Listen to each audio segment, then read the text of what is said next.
and Mexico, has been as big or bigger, arguably, of a player of, the institutionalization of the trafficking of narcotics in the United States. I've seen a lot of reports of, whether it's government entities of all different sorts aiding in that and almost, aiding and abetting in that. That's another topic. But why have we, from your perspective, done what we've done in Venezuela before doing it in Mexico, who borders our entire southern part of the country?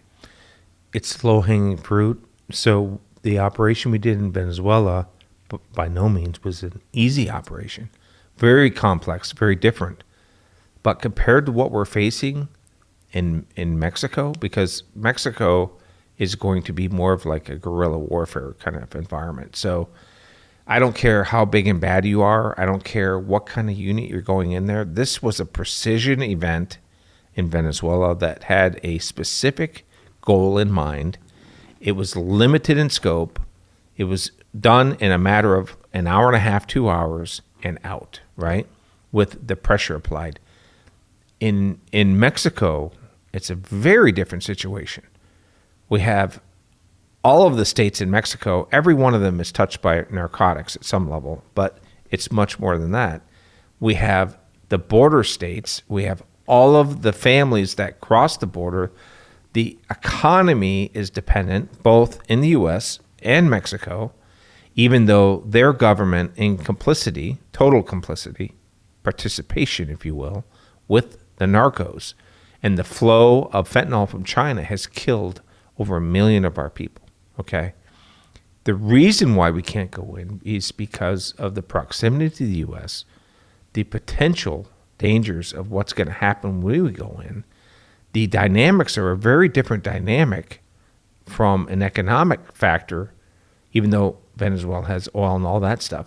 When you look at Mexico, tourism, agriculture, not only that, aerospace industry, people don't realize the manufacturing vehicles and aerospace is massive, massive. We have air conditioner factories down there that are made. We have a lot of dependent factors, not just in the petroleum field, right? So to go into Mexico, and every time you go in and you take out one guy, and this is happening in Mexico now, we have such a splintered cartel faction. We don't have 2 or 3, 4 or 5 major cartels. Now we have all of these little cartels that are all splintered off, and it's going to be a real mess. Yeah. Is it fair to assume then that it would be more destabilizing for us to impose aggressive action in Mexico than continuing to show restraint at this point? I think the best way to handle Mexico in some fashion is going to be tactical operations to eliminate or capture certain people. But the problem is going to be retaliatory factors. They're going to take whole hostages, the towns and little pueblos and things like that. They're going to take them all hostage. They're going to kill civilians. These people are like ISIS in our hemisphere. They're that bad. They will kill everyone. They will torture. They'll video it. They'll do propaganda. They do it now, right? So that's going to be the biggest challenge. And right now, I think the administration is saying, okay, you know what? Let's make some demonstrations of what we're capable of. Let's posture up, and then let's see what Sheinbaum, the president, who is complicit as they come in every level of the drug trade, basically as the leader of the country, and her party, and everyone underneath her. And don't forget, we had General Cienfuegos that DEA brought up and arrested. He was an Army general, totally complicit. And Trump sent him back. Take him out. DOJ, remove the charges, put him on a plane, send him back to Mexico. Why? Because it's too risky to destabilize Mexico. And the contacts that he had, the way that operation was done, which I won't get into because I was privy of some of it, was not done totally proper. And there was no criminal activity or anything like that. It was more of a procedural. And I think instead of dealing with the blowback, which was going to be massive, because this guy was at the top levels of the Mexican government, now retired, but still extremely valuable to the government of Mexico. And they put him back. And then, as Trump does so often, he's very good at this because he understands, coming from New York, now you owe me a favor. And I'm going to call you on that favor. And it's going to be a massive favor. I will call, and I want it when it comes. So, and that's geopolitics. That's what geopolitics is. Yeah. What does a worst case scenario look like to you from a U.S.-Mexican cartel conflict standpoint look like? Yeah, it's going to be asymmetrical, and a lot of it is going to be the kidnapping, killing, the massive homicides, the propaganda that they're going to put up, because we don't have to be worried about an offensive from the Mexican military coming to the U.S. I mean, their Navy is just like maybe 2 steps above Bass Pro Shops. I mean, it's just not there, right? Yeah. And that's not to detract from, the patriotism and the effort and everything they have, but they don't have it. Their Air Force, I mean, we probably have more air assets in MacDill than they have in their whole country, right? So their special operations guys, they got some really hardcore guys, but they are not the level of the team guys we have and the Delta guys and PJs, and they don't have the technology. They don't have that high level of skill that no one in the world can match. They don't have it. So that's not the concern. It's the asymmetrical, where they're going to come in, and we see this right now in cities. Okay, I've seen it. Yeah, they come in, kidnap and kill, torture, and then they fly back. I had one case where we had these guys, we arrested them, but they wouldn't hold them. And then we let them go, and the guy's like, don't let me go. Put me in jail. No, we're not doing it. The prosecutor said, we're not holding you. They were begging us to keep them in jail because they think we get out, they're going to think we're ratting, we're dead. And he was right. 2 days later, garbage bags with chopped up body parts were left out by the house. Wow. Is there a most likely unintended consequence of the path that we're currently on from your perspective? Well, we're going to have that unintended consequence when a new leader is voted in. So, as with anything in American politics, the pendulum is always swinging. And when Trump leaves, and we're going to find out in the midterms what the tone and tenor of our what we're doing in the future is going to be, and if we see a sweeping change to the left again, that overture for what we're going to have in the future, that's where we're going to see more consequences. And I say see consequences. Right now, we might see them, but no one cares about them, right? We're going to do what we're going to do. We're not asking permission, nor should we in many cases, but we should have a careful consideration and adaptation to what we're doing in our country. Of course we should. We should care what the European Union thinks to an extent, but that doesn't mean they dictate what we're doing. But in any relationship, especially in geopolitics, you're going to have, you have to have this consideration. And right now, we're in the phase of President 47, and he's going to do whatever he wants, which is great. But when we have President 48, depending on who it's a Biden, we're so sorry. Gavin Newsom. Chocolate chip. Then what do we do? Yeah. What haven't I asked you about Venezuela and your experiences there that I should have? Well, I think the biggest thing that I want to focus on is there are so many people working across every level of the U.S. government, civilians, analysts, agents, and not one single person is responsible for this. These are groups of people over decades of time to accomplish what was accomplished, to give the information to the guys that were going to go in and make this happen. And you have the intel guys on the mill side, you have the operators, you have all the aviation, maritime, everything. And I think a lot of people, when you see the videos and the photos of all the agents I mean, they were taking so many photos and videos and selfies, and next thing I thought they're going to be in flip flops on the beach with Mai Tais in their hand taking a selfie.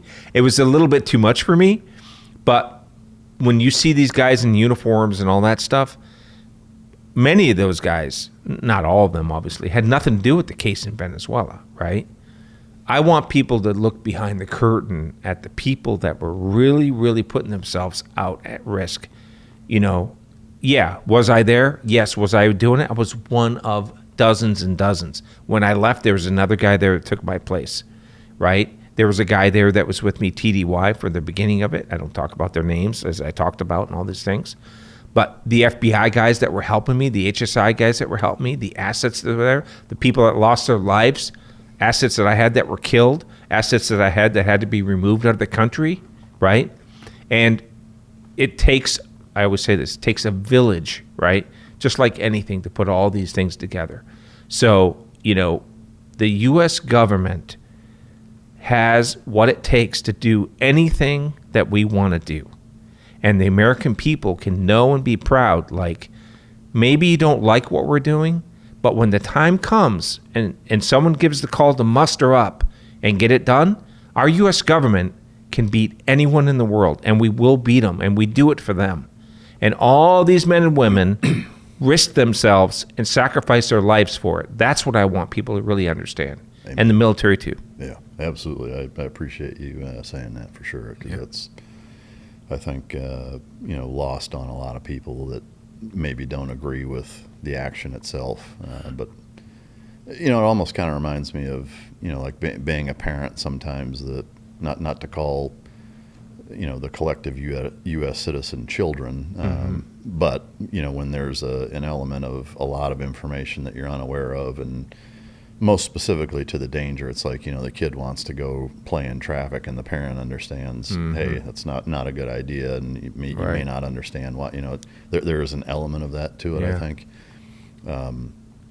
I'm curious if you saw the picture of Maduro wearing a blue Origin hoodie. Did you see that by chance? I did. Yeah. Yeah. I am curious. Do you think any of your guys got in trouble for doing that? I doubt it. Yeah, that's I cool. doubt it. I mean, it was cool to see. I was surprised. It was like, that's ballsy. Yeah. Of them to do that. I could see, at least some factions of the government that I've seen would fire people for doing something like that. But no, I don't think in this atmosphere right now of what's going on that's the case. Yeah. But I do really, truly, wholeheartedly believe that when you have something so monumental as this, and for me, I worked on it a long time, it's very personal.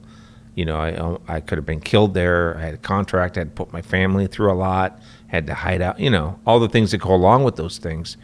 And other people too, the importance of doing something proper and right, and making sure that things are done in a manner that's going to be demonstrating to the world, like, hey, the operators that did this thing, they did their job. We didn't see anyone taking selfies or grandstanding, nothing, right? We didn't see anything.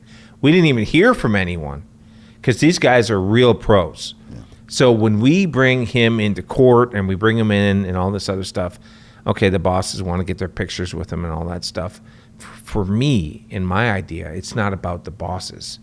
For me, it's about the guys that did that job. Bring them in. Let them do that. The bosses can be at the press conference. The boss can do whatever, but that's just my personal thing. I wouldn't have done that, because leadership is about rewarding those guys and letting them know, all these guys and gals that did this job, that actually were involved in that case, to put them front and center. That's just my, and I'm not saying what they did was wrong, being there or anything like that. I get it. It's a monumental occasion.